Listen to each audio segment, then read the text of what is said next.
من فاسكيز يوزع كورة ورونالدو ما يوصلش. الدفاع بامتياز. ترجع كورة لفريق السلتا. كورة لفريق سلتا فيجو. محاولة المرتدة باس حلوة برشا والانطلاق ويمشي بالكرة، يمشي ويوصل الكرة. رقم 7 النفاذة بونغوندا خطيرة وهدف، خطيرة جول جول جول جول جول جول جول جول. اسباس دي سلتا دي فيجو.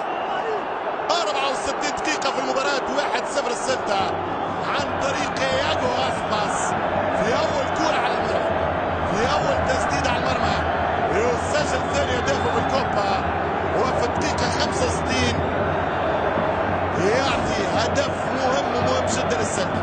شوف الكونتر اتاك، شوف شيء دانيلو فارغ شوارع اوتوسترادا. مارسيلو عبارة عن باس واسباس عبارة على بينالتي ضربة جزاء. حط الكرة هدف، هنا الباس وهنا ضربة جزاء واسباس جول عطو للسلتا دي فيجو. 1-0 السلتا في قلب البرنابيو. هذا ما يفسر حيرة زيدان في الدقائق والمشاهد الأخيرة اللي شفناها. زيدان يخشى أن تكون بدايات فترة الفراغ بدأت من استاد البيتوا.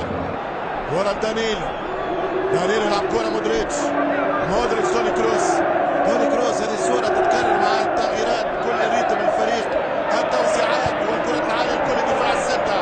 يمشي توني كروس مودريتش ريال مدريد يوصل كرة خطيرة والدفاع امتياز ومارسيلو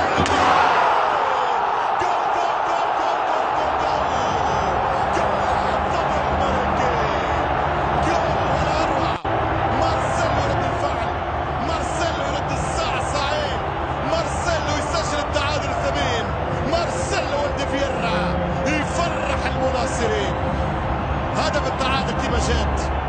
شوف الكرة خذاها بالراس، كرة رشحها وضربها كما جات وكرة في الشبكة. هدف لهدف عن طريق الرائع مارسيلو فييرا. هدف التعادل لريال مدريد. كرة أخرى رجعت بطريقة خاطئة من الدفاع، كان ممكن براسه يحطها. عامل الظهير مايو والنتيجة 1-1 والمباراة تنطلق والسلتا يسر والكرة راس خطيرة. جول جول جول جول جول جول جول جول جول. هاي المباراة الآن جول ديل سلتا دي فيجو. 2-1 في الدقيقة 70.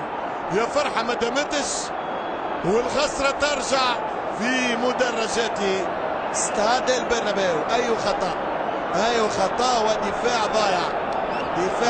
في الوسط خرج. شوف الكرة مقطوعة، هو الكرة في العمق في اللاكس المحور ما فماش، دانيلو ما يغطيش وراموس بعيد. هو الكرة في 2-1 لفريق ونادي السلتا الرائع دي فيجو.